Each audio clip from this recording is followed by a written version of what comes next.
Eu achava, na minha cabecinha, que a lealdade de um ministro do Supremo Tribunal Federal fosse a Constituição do Brasil, rapaz. Mas, aparentemente, todos eles devem lealdade ao Supremo Líder Alexandre de Moraes. Mesmo que isso signifique desrespeitar as leis e a Constituição que eles juraram proteger. E às vezes dá a impressão de que nem eles sabem quem é quem, porque teve muita gente surpresa com o voto do Fux na imprensa, de forma impressionante, sem acreditar no que estava vendo. Mas você, no Paulo Figueiredo Show, já sabia. Vejam, na terça-feira antes do julgamento, terça-feira, um dia antes do voto do Fux, vejam o que eu disse no programa. Uma surpresa até agora nesse julgamento. Eu digo o seguinte, se houver algo inesperado nesse julgamento, será um votinho, que seja, talvez, do ministro Fux, pela anulação ou pela absolvição dos réus. Anulação ou absolvição. Eu diria que eu nem ficaria tão surpreso assim. Os confrontos hoje entre o ministro Fux e o Alexandre de Moraes e o Balofo mostram esse tipo de coisa. Essa possibilidade, essa animosidade. Estão deixando a gente sonhar. Sonhar com o quê? Com um votinho. E o votinho veio. Eu estava certo. Anulação e absolvição. Só que a imprensa não imaginava isso. Eu fiz aposta com um jornalista da Globo nos bastidores.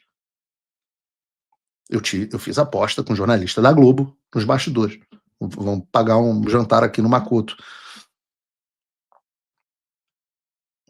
Agora, eu tô feliz que pelo menos a Dani Lima voltou para algum veículo, mesmo que irrelevante, porque aí eu posso fazer react sobre a Dani Lima. Vocês sabem que eu gosto muito de fazer reacts da Dani Lima, porque a Dani Lima foi demitida na Globo News, agora foi parar no UOL, que eu digo sempre que é uma espécie de cemitério dos elefantes dos jornais brasileiros. E agora a assessora de imprensa do Alexandre de Moraes foi para o seu veículo irrelevante fazer a assessoria de imprensa do Alexandre de Moraes. Bota o vídeo da Dani Lima aí para mim, por favor. Está acontecendo lá dentro do Supremo Tribunal Federal. Me conta, Dani. Eu vou pegar, Fabíola, a apuração da Carla como balizador, né, um ministro dizendo para ela, olha, é um voto maluco, para trazer para vocês as conversas que eu consegui ter com integrantes da Suprema Corte, inclusive que estão assistindo, né, não estão diretamente participando, também falei com integrantes da primeira turma. Eu abro aspas. Assessoria de imprensa, vai. Né? O que a gente tem hoje é uma triste figura. O ato do ministro Luiz Fux, segue o colega dele, é um ato de deslealdade institucional. É muito grave. Fecho aspas. O ministro diz, basicamente, que a postura, a atitude do colega diante de uma corte cuja maioria dos integrantes está sob ameaça, foi a palavra utilizada por esse integrante do Supremo, de um país, né, uma potência como os Estados Unidos, é de deslealdade não ao ministro A, B ou C, mas de deslealdade ao Supremo. Um outro integrante do Supremo Tribunal Federal, e aí eu peço licença para o nosso assinante, para o nosso telespectador, para o nosso ouvinte, para você que está aqui comigo, vou olhar para baixo, porque estou com as conversas aqui no computador e gostaria de ser muito fiel ao que disseram as fontes, né? Que houve, neste momento, uma, abro aspas, deslealdade, segundo a fonte que usa a mesma palavra. A fonte disse, ele votou em centenas de julgamentos sobre o 8 de janeiro, em tese diametralmente oposta à que está utilizando agora. E aí eu pergunto, como é que o senhor vê, né, a atitude 200% desleal? Rapaz, então quer dizer que lealdade, o sujeito passa 14 horas licitando juristas internacionais, juristas nacionais, professores, a legislação, a Constituição, jurisprudência, doutrina, e isso é deslealdade institucional. Eu aqui sou uma pessoa pobre, inocente, eu achava, na minha cabecinha, que a lealdade de um ministro do Supremo Tribunal Federal fosse a Constituição do Brasil, rapaz. Mas, aparentemente, todos eles devem lealdade ao Supremo Líder Alexandre de Moraes. Mesmo que isso signifique desrespeitar as leis e a Constituição que eles juraram proteger. E a justificativa deles é que a Corte está sob ameaça dos Estados Unidos. Mas se você pega esse pressuposto e tenta entender a razão do STF estar na mira das sanções americanas, a resposta é muito simples. O STF e alguns de seus integrantes estão na mira das sanções americanas porque tem, de maneira sistemática e coordenada, violado e cooperado para a violação de direitos humanos de cidadão brasileiro e americano. Como diz o ministro Fux nos seus votos. Ele vai citar muitas delas.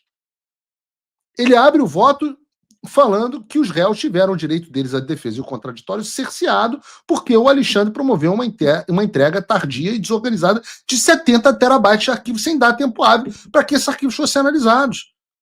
É o tal do tsunami de dados, o data dumping.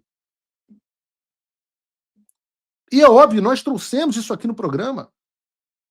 Violar processo legal é uma violação de direitos humanos e do indivíduo, como disse o João Gabriel. Literalmente, a Declaração Universal dos Direitos Humanos diz assim, artigo 11, todo ser humano acusado de um ato delitoso tem o direito de ser presumido inocente até que a sua culpabilidade tenha sido provada de acordo com a lei em julgamento público no qual tenham lhe sido asseguradas todas as garantias necessárias à sua defesa. E é por isso que os ministros estão na mira, porque estão auxiliando ou violando diretamente direitos humanos, como direito ao devido processo legal. Outro ponto do Fux é que o STF não deve fazer juízo político. O papel dos ministros da Corte não só julgar quem eles gostam e que não gostam. O papel do Supremo é dizer o que é constitucional, o que é ou não legal. Tudo isso com imparcialidade, ordenamento jurídico, etc., direitos do processo dos réus.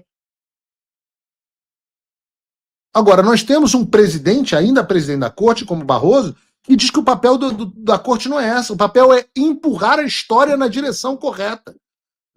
Ora, a ministra Carmen Lúcia estava dizendo aqui agora, elogiando a celeridade, dizendo que esse caso não pode ser julgado como qualquer outro, que os tempos mudaram. Que a Corte tem que dar uma resposta mais rápida, que os tempos são diferentes. O que significa isso? Ela é a rainha da exceção. A violação da liberdade de expressão e o estabelecimento da censura é uma exceção. O que ela está fazendo no Supremo Tribunal Federal é uma exceção. É um tribunal de exceção. E é por isso que eles veem o voto do Fux como uma deslealdade. Porque, no fundo, para eles, l'estat c'est moi, eu sou o Estado. Eu sou o Estado. Eles são, a frase do Luís XIV, eles são o Estado. A deslealdade é ao imperador absolutista Alexandre de Moraes.